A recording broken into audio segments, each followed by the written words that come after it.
Hello, my friends. Tyler James is here.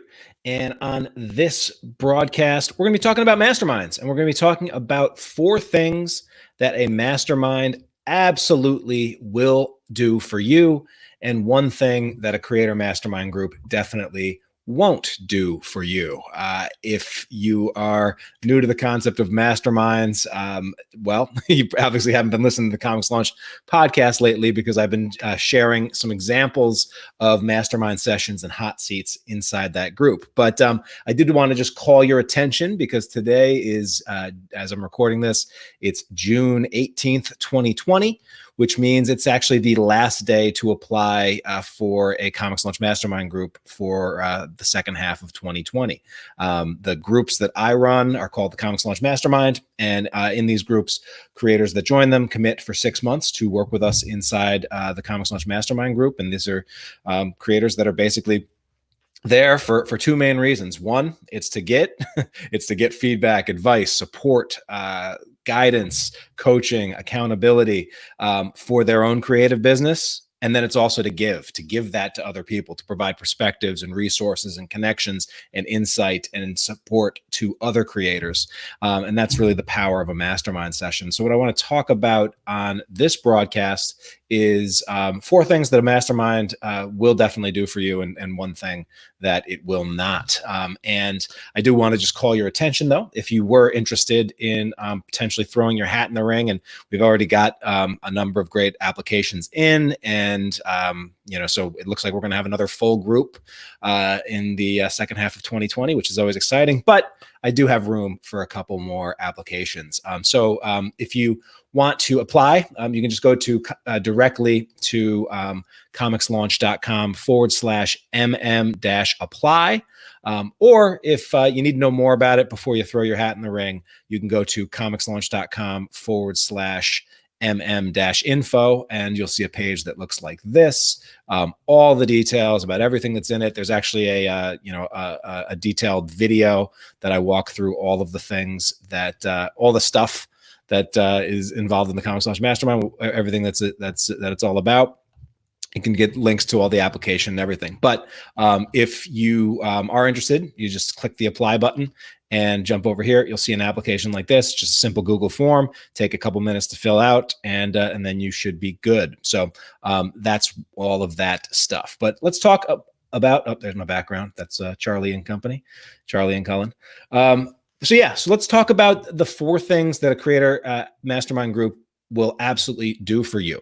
The first is it's going to provide an extra layer of structure and accountability to your creative efforts. A good question to ask yourself is, who is helping hold you to the promises that you make yourself? Right now, obviously, other people will hold you to the promises that you make them, but who's holding you and helping you keep to the promises that you make yourself? Who's tracking your goals? Who's tracking your wins? Who's tracking, what it is that you're trying to achieve in this game of life here, and this game of life as a creator? Because a mastermind can provide that. And in addition to that, like, who even knows about all the ideas and the projects and the plans that you have in your head?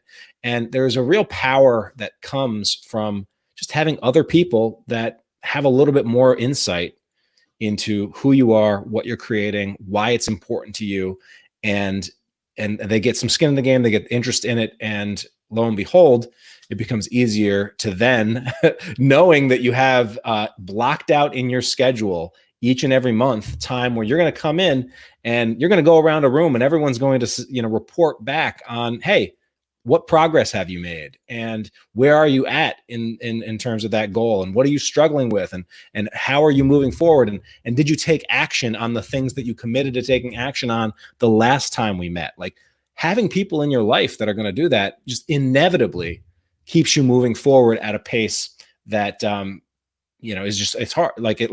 It can be, ourselves are sort of the easiest person to deceive and put off, but we can't do that if there's a group of other people that are calling us out on our BS or our false beliefs or just the, not doing what we say we're going to do. And to have that on your calendar each and every month is definitely a benefit of being a part of a creator mastermind.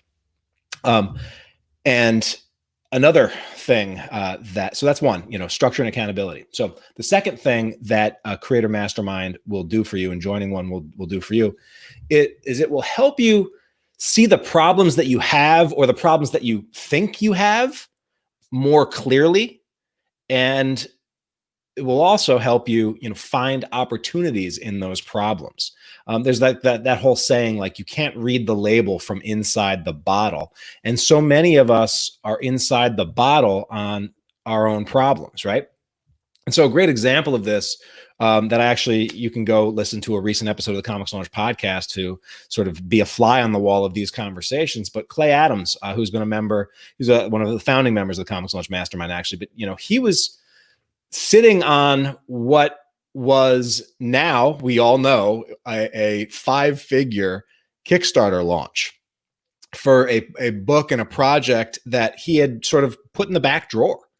And this was a book, and he put it on the back drawer for a lot of reasons. This is like one of the first things that he had created, and he was very happy with the writing on it and very happy with the project, but it was sort of in his pre-Kickstarter days. And so he had this, and there was all these sort of things that are reasons what were holding him back. Like, the art was, it was done in a style that was meant to be sort of old timey. So it was like raw pencils and just red ink. And they really wanted that unique visual style, but he'd gotten some feedback that maybe the art looked a little too sketchy, and maybe it needed a whole re-inking, or it needed a whole, a lot of work to get it, up to snuff. Or, he was also concerned, like, this is an older project, and sure, the artist on it has now become, pretty well established, and sure, he had already spent good money on a on a comic superstar for a cover for it, but had never given that cover a proper launch. And sure, it was already released, and there was a version, like a cheap digital version, that you could find on a digital platform. So there were all these things in his head, which were roadblocks or obstacles or things to not launching. And so he was just sort of sitting on this. And the more he talked about this project, you could just see it in the eyes and the voices of the creators in this group, who were all just like, Clay, man, you're sitting on a gold mine. And it was like, the more he talked about it, and the more like as he's talking about it, he's sort of seeing challenges and questions and everything. And everyone else is seeing, this is going to crush on Kickstarter. And so, ultimately, what did he do? He launched it on Kickstarter. Turned out to be his most funded launch ever, right? And something that has breathed a whole lot of fresh life into that property that was otherwise just sitting in his drawer. And so I see this happen all the time. We all have our own view about our own problems, but just getting some other perspective on it can either help us solve the problems, or help us realize that, rather than problems, these are just, big time opportunities with a little bit of a shift and a little bit of a reframe. So that's the second one. They can help you see your problems more clearly and find opportunities in them. The third thing that a mastermind absolutely will do for you is that it's going to reveal solutions to some problems that you didn't even know you had, or just simply provide you better ways of operating. We all have ways that we do things, right? Like if we're creators, like we all have all of these little mini systems and processes, how we find artists, how we work with our team, how we do our printing, how we, what stuff that we create, like how we do our art, how we do our writing. Like we all have all of these, like, these processes and these systems in our creative businesses, whether even we look at them as systems or not. We all have them. It's just the way we do things. They're the habits, they're the procedures, they're the way we run the thing that we're run. And I'm willing to bet, because I know that this was the case for me, that none of us were taught these things. these are systems and things that most of us have cobbled together from just what made sense to us at the time, or maybe a blog post we read plus a YouTube video that we watched, or we read a book, or like we just cobbled together all of these things. And guess what? For some of us, some of the things that like we all, there's hundreds of these little things, like we don't even think about them because we just do them all the time. And there's all these ways of doing things and ways of being in our creative businesses. And I can say this for everybody, like some of the ways that we do things are bad. I can say that there's some things that I do in my creative business that's just bad. It's inefficient. It's costing me more than it could. It's not as careful. Like, it's just bad, right? Then there's some things that we're doing, hey, that's good. And then there's some things that we're probably doing that is probably, puts us in the top 5 or 5% or 1% of people in this game. It's world class, right? But we don't think about this stuff. And these things are like obvious to us. But just sharing these things and learning about better ways of doing things from other creators can be game changing for a creator that's doing something bad, to just go from bad to good or world class. Case in point for this, Rob Moltari, who's been a member of the Comics Launch Mastermind for a while now, like he absolutely blew our members away by sharing his comic project management system. He uses a free software tool called Trello, but he has a very specific way that he sort of sets up his Trello boards and then connects the Trello to Dropbox and then updates on a regular, consistent basis and uses that to communicate with his creative team. And so, like, visually, like at all times with a couple of clicks, Rob can see where his project is in development and can see any roadblocks and other things. And it's just like this really elegant but easy system that he's been using to manage his projects. And wouldn't you know it, within a couple of weeks, multiple members have been moving over to Trello with light speed and setting up something simple, because they didn't even know that was an option, or that was something that could be worth pursuing. So that was definitely something that is a common thing in masterminds. It's just like you get the opportunity to peer into other people's creative businesses, and learn how they operate, how they do things, right? And so that is something that a mastermind will definitely do. All right. Now, the fourth thing that I'm going to mention today, and these are 4 things, but there's obviously a lot more things that you'll get out of meeting on a regular and consistent basis with other like-minded creators that are on a similar journey with you. But the fourth thing is you're going to get community and connection. All right. And I don't know about you, but I know for a lot of us that have, we relied on comic book conventions for our community and connection. So much of creating is a solitary activity. You're, behind a keyboard, you're at that art table, you're, standing at your Wacom or your Cintiq, and it's a lot of time, on yourself. Maybe you've got the Comics Launch podcast in the background, or your favorite podcasts or shows, to make it feel like there are people around, but it's a lot of time being spent by yourself. And, I don't know about you and your own backgrounds, but if it wasn't for community and connection, I never would have started in comics in the first place. It was sort of middle school, high school. A friend of mine, got into, like, we made a trip to the comic book shop, and that sort of opened the world for us. And, I started collecting a few series, and he started collecting a few other series so that we could, like, maximize our allowance on comics. And then we would swap books so that we could read each other's stuff. And so, he was doing Dark Horse. He was doing Dark Hawk. That was what he picked. I picked Spider-Man. And then eventually we got into the Image boom. And when comics were sort of taking off, we ended up getting some of our other high school friends into it. And so there was about a group of like 6 or 7 of us that all really got into comics in middle school and the beginning of high school.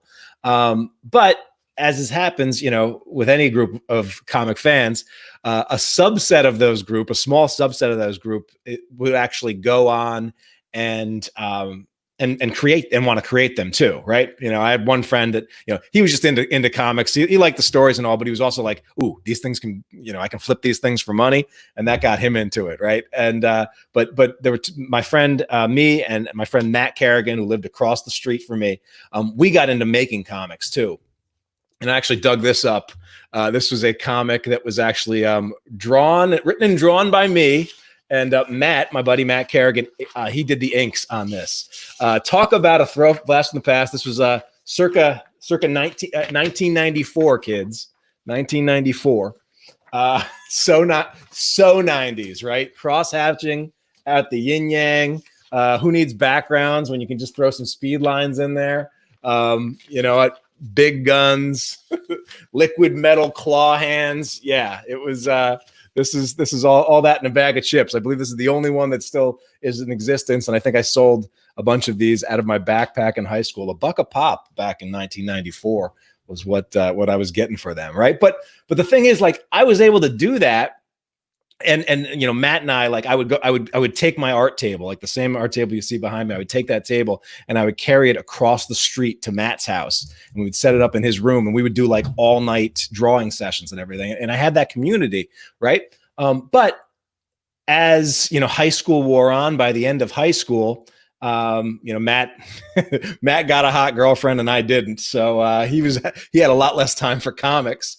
And so I spent a lot of time by myself working on the stuff. But then when I got into college, there was, no room for my art table, and it just was a different scene. And I, was busier and had a lot more things to do. And then after college, I took a very demanding job teaching in the inner city of New Orleans. And so that emotionally and physically wiped me out by the end of the day. So I didn't really have that output.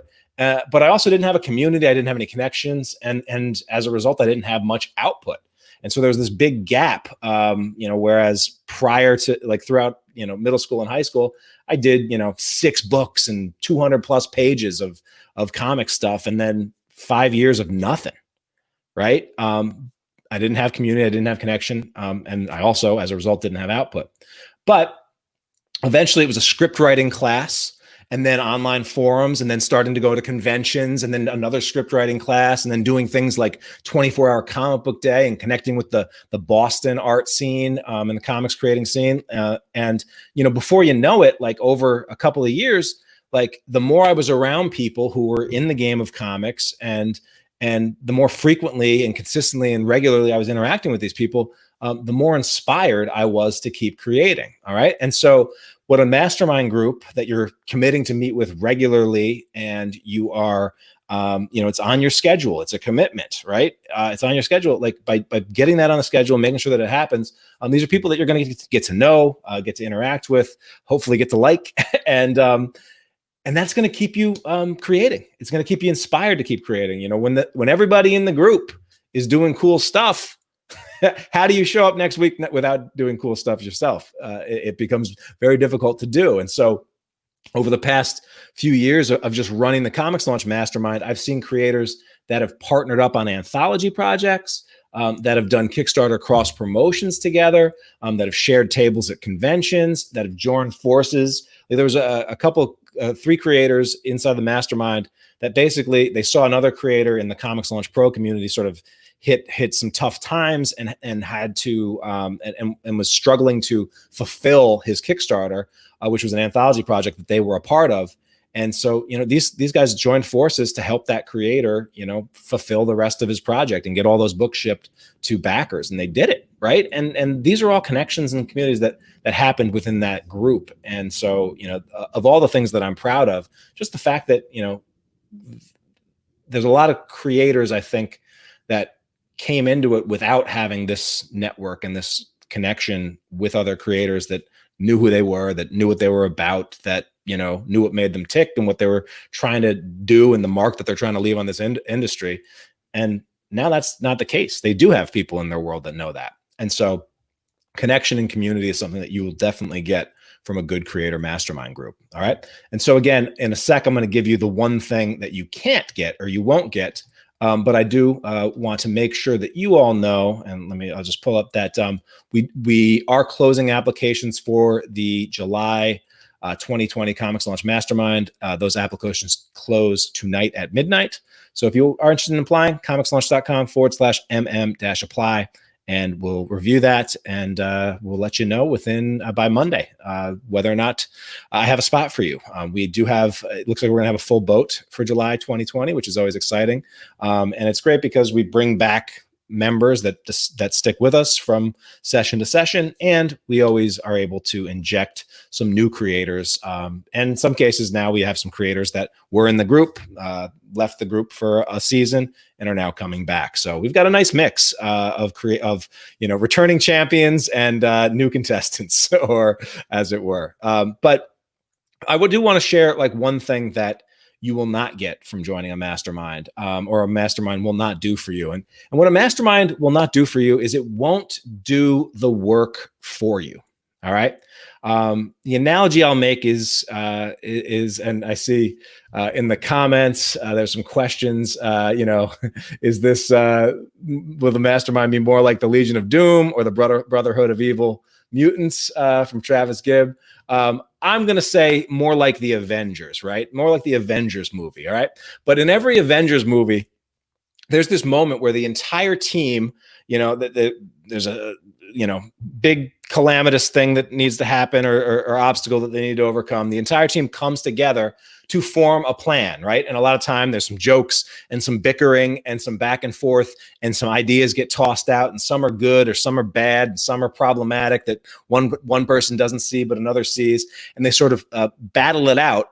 But by the end of those meetings, people, they don't just hash it out and then everyone, and then it's over. By the end of those meetings, like, everyone on the team sort of comes out with their own clear next steps and next actions. And then they spread out, they go apart to go handle their business. Right. And so there's no one hero in a good mastermind group. In fact, everyone has strengths and weaknesses and a role to play, and is on their own sort of mission.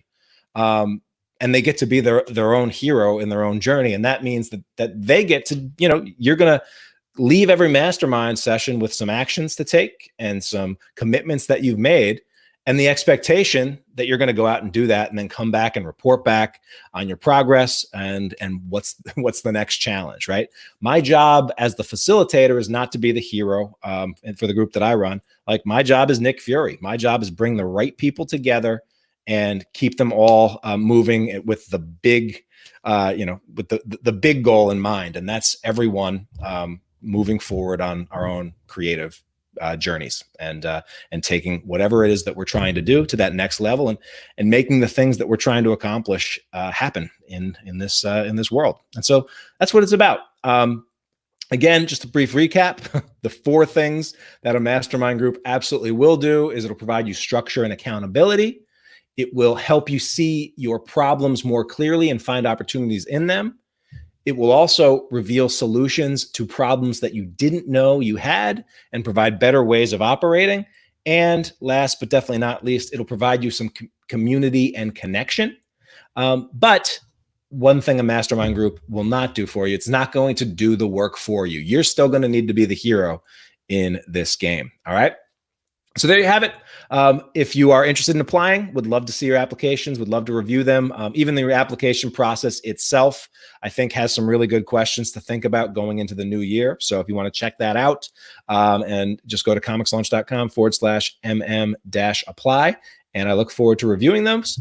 Otherwise, I hope everybody has a great rest of the week. It's a hot one today, and here in Newburyport, Massachusetts. And so hopefully you're able to get out there, eat some ice cream, have some popsicles, and enjoy the rest of the day. Can't wait to see what you launch next.